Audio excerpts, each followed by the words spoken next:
الكريم أما بعد فأعوذ بالله من الشيطان الرجيم بسم الله الرحمن الرحيم عن أبي حازم قال قعدت أبا هريرة رضي الله تعالى عنه 5 سنين فسمعته يحدث عن النبي صلى الله عليه وسلم قال كانت بنو إسرائيل تسوسهم الأنبياء كلما هلك نبي خلفه نبي وإنه لا نبي بعدي وسيكون خلفاء فيكثرون رواه الإمام الهمام البخاري في صحيحه۔ الحمدللہ ختم نبوت کے حوالے سے عقائد کے اوپر ہماری جو بات چل رہی ہے، تو آج جو ہے ختم نبوت کے حوالے سے ایک اور حدیث آپ کے سامنے میں نے بیان کی ہے۔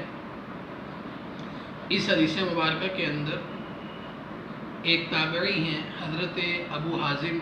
رحمہ اللہ تعالی عنہ، جو حضرت سیدنا ابو ہریرہ رضی اللہ تعالی عنہ کے خادم خاص ہیں۔ وہ فرماتے ہیں کہ میں نے 5 سال جو ہے حضرت ابو ہریرہ رضی اللہ تعالی عنہ کی خدمت کی، تو ان 5 سالوں کے اندر میں نے ان سے بہت کچھ سیکھا، اور جو میں نے سیکھا اس کے اندر ایک یہ بھی حدیث ہے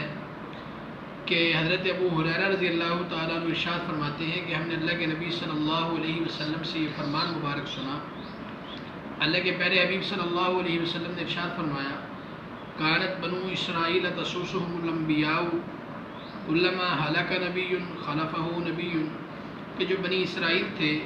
ان کے انبیاء ہی ان کی قیادت کیا کرتے تھے، یعنی سیاسی قیادت ان کے انبیاء ہی کیا کرتے تھے۔ اللہ تعالیٰ کے احکامات بھی نبی کا ہی کام ہوتا تھا کہ ان کو سمجھاتے،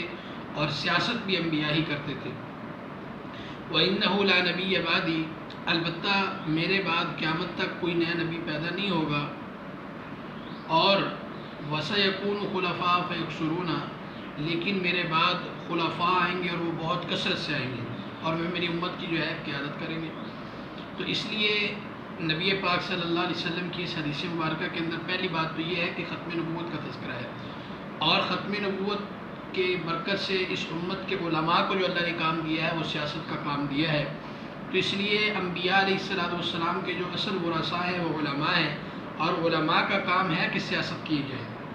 علماء جب تک میدان میں نہیں آئیں گے، سیاست نہیں کریں گے، تو ملک پاکستان ہو یا کوئی بھی دنیا کا ملک، اسلامی ملک ہو، وہاں پر جو ہے صحیح نظام جو ہے نہیں چل سکتا۔ تو اس لیے اس ایک حدیث مبارکہ کے ذریعے میری آپ تک یہ ریکویسٹ ہے کہ جہاں بھی آپ کے علماء ہیں اپنے علماء سے جڑیں اور اپنے علماء کو مضبوط کریں،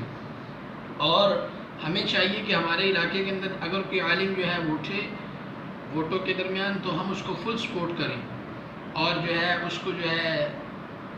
اسمبلی کے اندر پہنچائیں، اقتدار کے اندر اس کو لے کر آئیں، تاکہ ہمارے علماء جب ہمارے میدان میں آئیں گے، سیاست میں آئیں گے، تو وہ جانتے ہیں کہ قرآن کیا ہے، سنت کیا ہے، حدیث کیا ہے،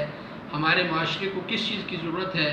کس چیز سے ہمارے معاشرے کو پاک کیا جائے گا، اور کس چیز کو ہمارے معاشرے پر لاگو کیا جائے گا۔ تو یہ تمام باتیں علماء جانتے ہیں۔ تو اس حوالے سے یہ ختم نبوت کی بھی حدیث ہے اور سیاست بھی اس پر ہے۔ تو اللہ تعالیٰ سے دعا ہے اللہ ہم سب کو ان باتوں کو سمجھنے کی اور عمل کرنے کی توفیق عطا فرمائے۔ وآخر دعوانا الحمدللہ رب العالمین۔